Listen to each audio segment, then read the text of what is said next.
नमस्कार, आप देख रहल बानी भोजपुरिया खबरें। बिहार झारखंड के ताज़ा खबर खातिर बनल रही रुआ लोगिन भोजपुरिया खबरें चैनल पर। जे अब तक लाइक सब्सक्राइब नहीं कैले तो जल्दी से रुआ लाइक करी, सब्सक्राइब करी और शेयर करी।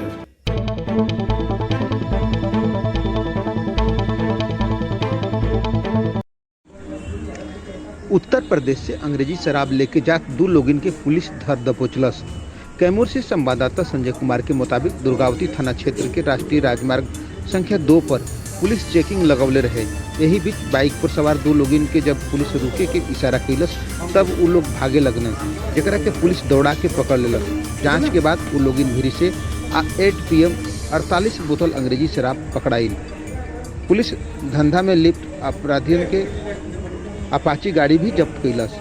गिरफ्तार धंधेबाज आकाश कुमार आ हनुमान जायसवाल मोहनिया के पिपरिया के बतावल जात बड़न। थाना अध्यक्ष राजीव रंजन बतौले कि गिरफ्तार दोनों लोगों के मेडिकल जांच के बाद न्यायिक हिरासत में भभुआ भेज दिया गई।